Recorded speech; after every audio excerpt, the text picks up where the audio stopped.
Please give him a warm welcome, Eden Nault. Hello, thank you very much. My name's Eden. I've been a little stressed about money. I recently had to take up street canvassing to make ends meet. Do you guys know what that is, street canvassing? Yeah. One clap. So, for those of you who don't know, it's the guys with the clipboards in the street, and they're like, hey, how would you like your very own Guatemalan child? Dude, you don't really know rejection until you've seen a woman march her stroller into moving traffic to avoid walking by you. Like, fuck that, Junior. This guy's got a vest on. We're taking our chances, you know what I mean? I almost wanted to keep it, though, because it's a good job to have, to just fuck with people, and that's my favorite thing in the whole world to do. I'll put my principles aside, my ethics, I don't give a shit. I was recently at this diner, and I'm just like shoving food in my face. I'm so hungover, and all of a sudden this little bit of sausage lands on the floor next to my foot, and it's got all this hair and dust and stuff on it. I look over at the table next to me where it fell down from. There's this little kid. He couldn't have been older than 6. He's holding his fork, and he was staring at. I could tell that he was just gonna eat it off the floor with his fork. So when he went down with his fork, before he could get to it, I went, "Ah!" and I just ate it. But wait. Here's the kicker. Up until that point, I'd been vegan for like 10 years. But I didn't give a shit. I'm fucking with this kid today. I hope it makes him cry. I do. Let that be a lesson to you, young man. Breakfast is fleeting. That's right. What you do, you fuck with people. You take a butt plug into your Starbucks and be like, excuse me, you guys got somewhere I can plug this in for a little while?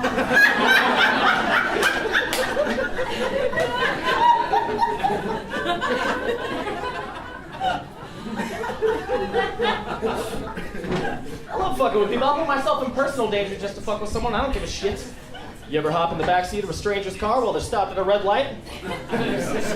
Like, where the fuck have you been? Larry, where the fuck is Larry? You know his name, right? You've been following him for 3 days just to do this one thing. Get your out of your ass, Larry. You're making us look bad, Larry. And then you hand him a manila envelope full of nickels, climb out the sunroof, get the fuck out of there. Let him count the nickels. Fucking Larry. It's a little immature, isn't it? I'm like a really immature, that's the kind of thing, I'm really immature. Like, I started playing this video game recently, and there's nothing immature about a grown man that plays video games. But when you name the main character Poop Dick, you start laughing so hard you almost choke to death on a pot brownie. Might be about time to get a haircut, find some pants that fit. Hey, Fonzie, the happy days are over, you get your shit together. It's this look. This look is so immature. Like, if this look doesn't scream man-child, I'll trade in my girl pants for a utility tomorrow, Seattle. I don't give a shit. This is how dumb this look is, all right? So, Warped Tour this year, which is like Babylon for your flippy-haired weirdos. This little girl went missing. She's 15 years old. It's all right. They found her. She was a runaway. Surprise. But in the description of the little girl for like the manhunt, this is what it said: 115 pounds, Caucasian, wearing a sleeveless tee and Vans sneakers. Now, I don't know if you guys have ever been to Warped Tour. But that is literally every person there. I like to imagine them coming up with the description of the little girl, like, okay, so she had heavy black eye makeup, black nail polish, which was good. Did she have any distinguishing characteristics, scars, tattoos? She had a chest tattoo. Cursive handwriting? What did it say? No idea, totally illegible. Well, shit, you can't win them all, huh? Did she have anything on her? Was she carrying anything? A cartoonishly undersized backpack with band names written on it. Permanent marker, huh? What were the bands? Oh, who cares? Kind of a pretentious band name, if you ask me. I'm the funny guy at the precinct. My point is, 10 years ago, I would have been down at the station trying to explain to them that I wasn't the little girl they're looking for. On the subject of music, did you guys hear about the lead singer of Creed? Anyone familiar with this? This is absolutely true. I'm not making this up. The lead singer of Creed, Scott Stapp, he's completely lost his mind.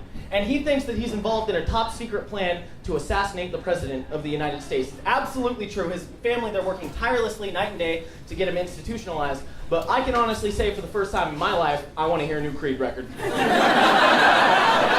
man, let's get this guy back in the booth. I want to hear his manifesto set to alternative rock, man. Just, his head wide open, Obama's Muslim. Standing on top of a book depository with his shirt unbuttoned, you know. Creed shocks fans with new direction, back and to the left. That's the kind of shit that makes me laugh, man. I was at a bar recently by myself. I'm just drinking alone. I'm realizing now that I'm alone places a lot.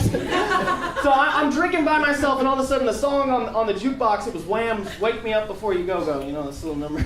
And I'm like, fuck, man, I hate this fucking song. And I look up, and on the screen over the bar, there was a commercial for the Life Alert. and the combination of those two things, I was just suffocating laughing. But then I looked around and I realized I was the only person who had made the connection, and so I was just some drunk guy by himself laughing at old people fall down. Like, that's not funny to you guys? Come on, I've fallen and I can't get up and go.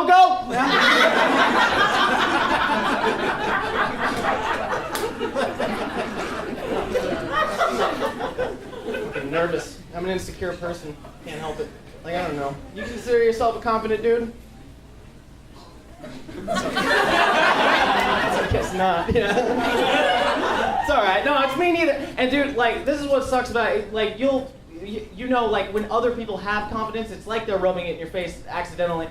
Like, I was with a friend of mine. He's like, look, we got some time to kill. We're gonna sneak into a movie. So we went down to the movie theater. I'm thinking he's gonna like lead us into a side entrance or something, but we just go through the front door, past all the little ropes and shit. The girl at the ticket box, she comes out and she says, "Excuse me, do you boys have your tickets on you?" And my buddy, he just looks at her and he goes, "Huh? Oh, we're good." And then we just fucking walked in. I couldn't believe it. He like Jedi mind tricked us into some shitty Seth Rogen movie. What else do you think that would work on? Like, "Excuse me, young man, you know how fast you were going back there?" "Huh? Oh, I'm good." Standing there trying to process the shit like those weren't the droids he was looking for or something, you know what I mean?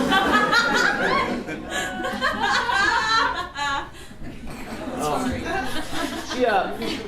I was in Portland for a little while. It's good to be back in Seattle. One of the things I forgot about is the homeless people here are completely psycho in a way that they just aren't in Portland. They just like walk around, fucking walking down the street. I've never seen anything like. I was with a friend of mine. We were walking down the street together one time, and one of them was coming towards us. Fucking Janine Garofalo's got a wooden crucifix or whatever the fuck he was talking about. And I'm like, dude, look at him. I've never seen it. Like, he's in his own little world. The guy locked eyes with me and said, "Do you want to know why they call me Swoop?" And then he just kept going.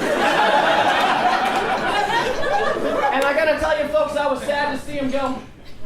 Because I did want to know why they called me Swoop. Come back, Swoop. I want to hear the story. I like to imagine he's like, "You want to know why they call me Swoop?" And then just shoots into the fucking sky. Like, "You don't know why they call me Swoop?" "We know why they call you Swoop, buddy. I'm sorry there's not more resources for people." Let me ask you guys something. You guys think Jesus ever walked along the surface of the water and just longed to swim? You know what I mean? Like all the little kids are in the water, like, "Come on, Jesus, get in the water, we're having a good time." He's like, "I can't."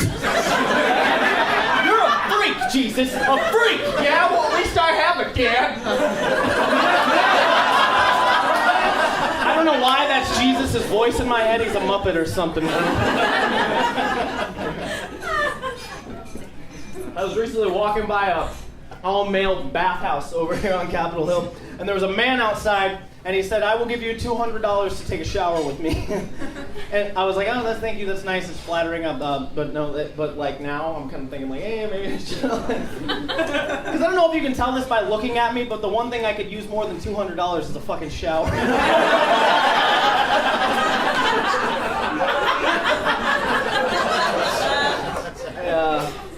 My ex-girlfriend, she was the jealous type. She used to get jealous of the relationship that I had with my cat. Just like, "Why don't you ever choke me like that?" she would always say. Hey, my name is Nault. You guys are here.